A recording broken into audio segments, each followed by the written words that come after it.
recently you talked about direct plans, and this has been a raging debate right now, especially with the entry of some of the players like Paytm Money, and we saw ET Money coming in, and there was this whole big debate on whether investors should go to a direct plan.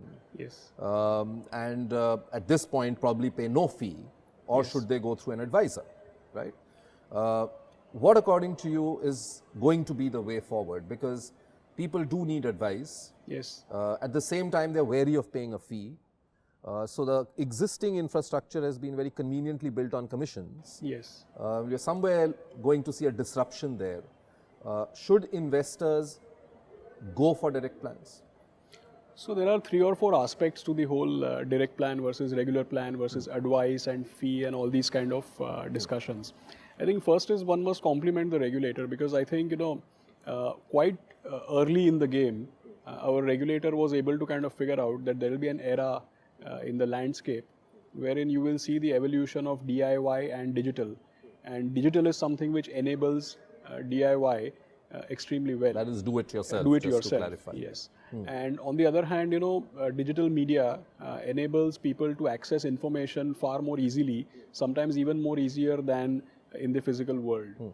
So one is that forecasting the landscape, our industry and regulator has kind of created this enabling environment for digital do it yourself. And it's more about giving choices. So one choice is that you buy the direct plan and the advice is kind of embedded in it, and the compensation for the advice is embedded in the fee itself.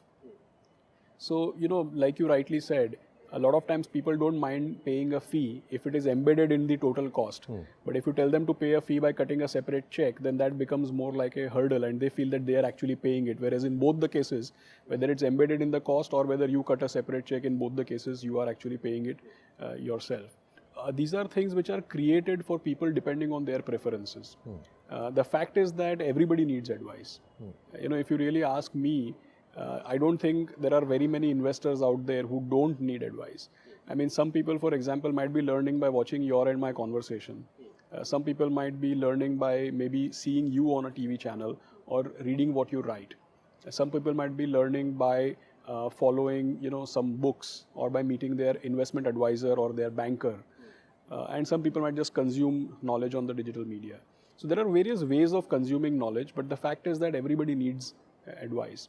And whether you should go for direct plans or not, I think is a function of how knowledgeable you are and how clear you are about what you need.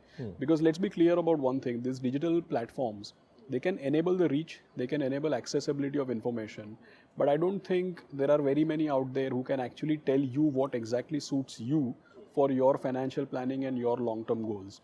And I think that's where a real-world investment advisor actually comes in. So I don't think that there is a straight answer that yes or no. I think it's for you as an investor to understand how capable you are of making these decisions yourself. Last thing I would like to share is that a lot of times people make this direct plan and regular plan comparisons in hindsight. So let's say you invested in Motilal Oswal Multicap 35 with an advisor and in a regular plan. And then you go back 2 years later and say that, oh, if I had bought direct plan, then I would have saved XYZ amount. Now that's a very wrong comparison to make, because you may if not have bought the scheme in the first place if you had not gone to the advisor. Yeah, I mean, if your advisor never told you that this is a good scheme, you wouldn't have bought it. So a lot of times what I find is that people don't know whether they are in the right train or the wrong train, but they're comparing the speed. I think it makes no sense. That's a good way of putting it. Mutual fund investments are subject to market risks. Read all scheme-related documents carefully.